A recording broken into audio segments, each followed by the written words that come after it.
Disturbing stories from a child psychiatrist.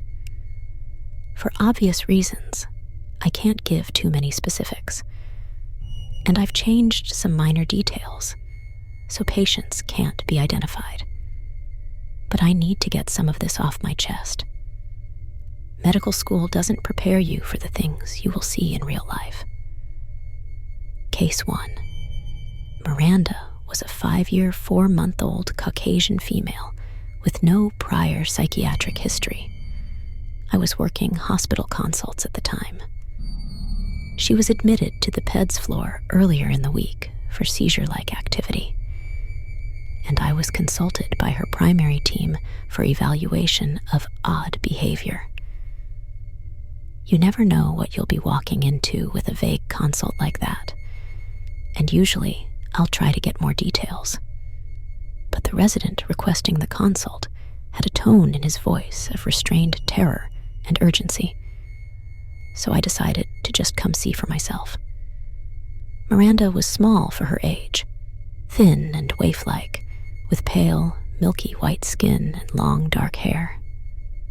When I entered the room, she was lying in bed watching cartoons, a blank expression on her face. Mom was in the corner in a chair, knees pulled up to her chest, a vacant stare on her face. When she noticed me, she jumped up and swiftly walked over. "Please don't make any loud sounds, doctor. She doesn't like that," she said in a small voice. I introduced myself and started to take a history. Miranda had reportedly been a normal, chatty little girl until 2 weeks ago, after she came home from visiting her father in another state. Mom noticed right away she was acting differently. She was quiet, talked very little, and never smiled. When she called the father to ask if anything happened, he said nothing out of the norm.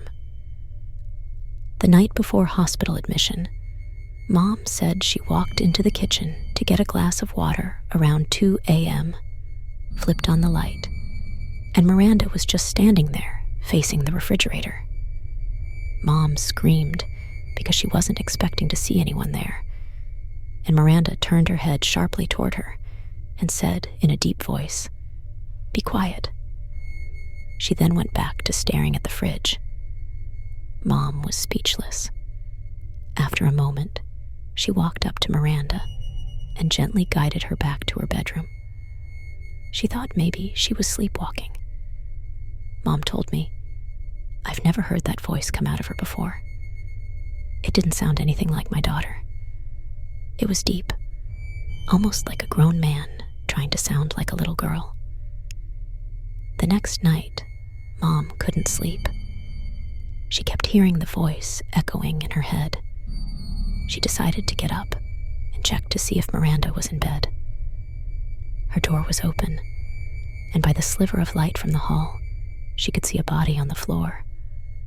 Alarmed, she flipped on the light and shrieked as she saw Miranda on the floor, her back completely arched, her face upside down, contorted and frozen, and if she were caught mid-scream, though she was silent. Then the voice came again, deep and masculine. "Be quiet, you whore." Mom was tearful and shaking as she recounted the story. She had no idea where Miranda could have heard that language, and she had never said anything like it before.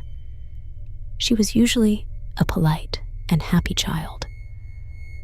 Mom had gathered her up and taken her directly to the emergency room after this incident. They admitted her for long-term EEG monitoring to assess for seizures, but so far, everything was normal. If you've never experienced EEG monitoring, it's basically where they attach a bunch of electrodes to your head, monitor you on 24-hour video feed, and try to capture a seizure. Apparently, this process had not been going well. The resident showed me a few clips from the week. It usually happened around 2 or 3 a.m. Miranda would get up from bed, lie on the floor, and arch her back. The nurse would come in and try to get her back into bed. If anything loud happened, the child would scream in an unearthly, deep voice, curse, and call the nurse unpleasant names, including whore, beast, and cunt. It was unnerving to hear this adorable little child say such vile things. And that voice. The testing showed she was not having a seizure during the episodes. Her vital signs were all stable, and so far, all the lab work was normal. I spoke to Miranda for a while. She was soft-spoken and answered my questions in a flat, unemotional tone. Her eyes were vacant, like looking into the eyes of a veteran in the middle of a PTSD flashback. The eyes looked at you, but seemed to be seeing beyond you, through you, to somewhere else. I decided to try an experiment. As we talked, I slowly dialed up the volume on the TV. Once it started getting louder than normal speaking volume. Miranda stopped mid-sentence and stared me right in the eyes. I froze. I've seen a lot of shit in my line of work. I've seen people in violent, psychotic episodes. People smearing their feces on the walls. People cutting themselves, spitting, screaming, punching, you name it. But something about the way she looked at me scared the shit out of me. I turned the volume back down. She looked away and finished answering the question. I felt bad for the mom. It was like one day she had a sweet, normal daughter, and the next day, it was very unusual. I didn't know what was wrong or how to help. I recommended therapy. I never saw them again, but I think about her